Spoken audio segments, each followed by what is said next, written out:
Real Madrid released a statement saying that they've had no contact, direct or indirect, nothing, with Michael Olise, his representatives, or any intermediary.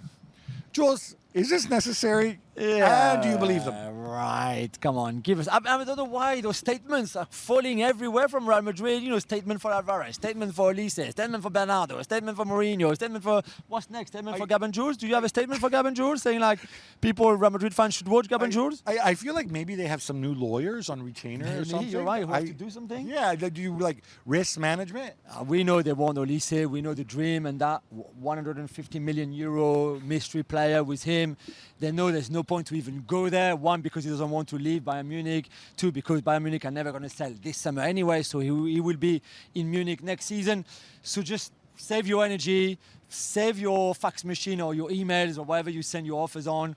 It's not going to happen, and that's what. That statement is BS again. It doesn't mean anything. Look, I don't know that this is specifically what happened in this case, but in general, what we see all the time in football is run. When we think of agents, you know, I don't think of that movie with Tom Cruise where the guy represents the players. You're looking at Jerry Maguire, right? The work is done by intermediaries. There are 6 or 7 in Europe. Of course. They smell the possibility of a deal. Oh, would Real Madrid like Olise? Of course, yeah, completely. And they inquire with Real Madrid, and they say, you know what? I think this and that. And then there's like a little game of telephone. So it's entirely possible they have not spoken to Olise and they have not spoken to Olise's agent. It's entirely possible they're telling the truth. But as Jules said, it does not mean that the possibility hasn't been put to them by somebody else. Exactly. ESPN and others reporting that Newcastle have turned down a £75 million bid from Tottenham for their midfielder Sandro Tonali. Gab, is that a fair price, you think, for him? I think it is a fair price for him. I agree. Maybe you could bump it a little higher. If you're Newcastle, obviously Newcastle in a difficult financial position. They've come out, you know, and they've said this very, very clearly, right? So you can stow all your jokes about Saudi owners or whatever. They still have to comply with the rules, and they're taking the rules seriously. What it shows is a lot of ambition from Tottenham, that they're willing to spend money, having already dropped money on Van Hecke. I think they need help in other areas of the pitch as well. Let's see where this goes. I know Tonali's very attached to Newcastle. By the same token, if the club comes to you and says, hey, Sandro, we need to let you go for a lot of money, you know, he's going to go. Fabrizio Romano reports that Liverpool are prepared to make a new bid for Leipzig Jan Diomande after that 100 million euro opening offer was rejected. Jules, how high should they go? That's a great question, Gabby. I mean, he's clearly super talented. If you don't get him now, somebody else is going to get him at some point now, maybe a bit later, and then you won't be able to sign him. However, having said that, how much is the value on that? On like, we can't let him go somewhere else kind of tag. I don't know, because let's not forget, it's one season at Leipzig, just playing the Bundesliga. He doesn't even know what the Conference League is, Europa League, let alone Champions League. He's had, 2 games in this World Cup and did really well, but he's still a very young player that before Leipzig had 7 months at Leganés when they went down from La Liga to the 2nd division. So 100 million is already a lot of money, I think. They want around 120 million euros. Are you ready to pay for that for? Yeah, I think numbers still have to be grounded in reality to some degree. For me, the benchmark was Florian Wirtz. They spent a ton of money. What was it, 120 million odd on Wirtz? Maybe even a little more. And Wirtz's body of work was much bigger than Diomande's at that time. Yeah, absolutely. So I don't think Wirtz lived up to his transfer fee last season. He may further on. So why would you spend that kind of money? Yeah, to me, it's nonsensical.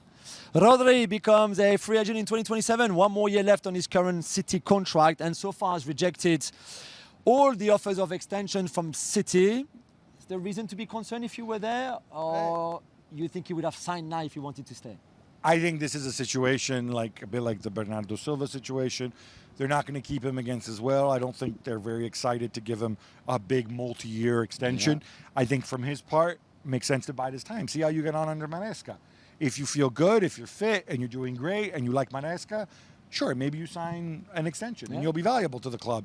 If not, I think it's probably best for both to let things run down a little bit and see where you are at the end of the season. Yeah. I mean, everything has changed at that club since the departure of one Pep Guardiola. More Spurs. They've picked up Jean-Paul Van Hecke to add to their collection of central defenders.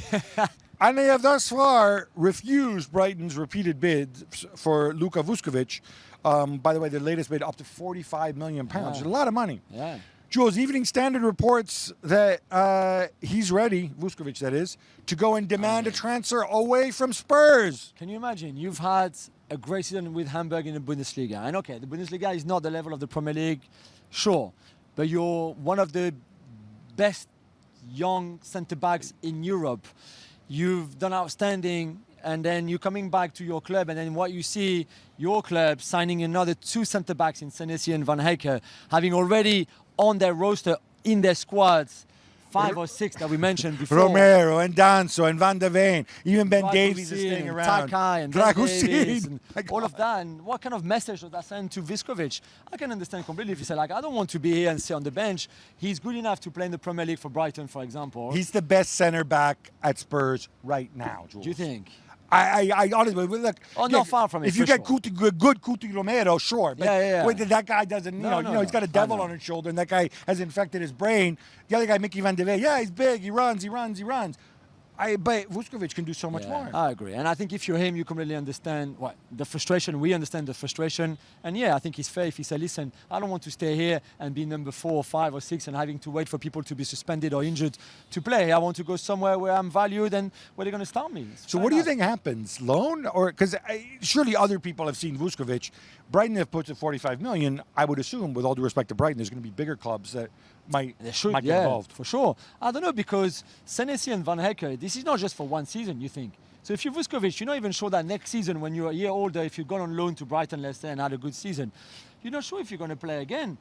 Just simply because of the numbers of centre-backs that they have at Spurs and the fact that clearly Senesi and Van Hecke are your 2 starters. So I don't know. I think for him, the best is probably to go and for Spurs to make a profit because they got him for not too much money. And now he's worth far more than what they bought him for. I can think of a club on Merseyside who could use a centre back. Absolutely. Casemiro continues to be linked to Inter Miami, Jules. Does this make sense? Can we just like Stop get on with talking? this and just say like this is done? We know they've It is done, you think? Yeah, I think he's done.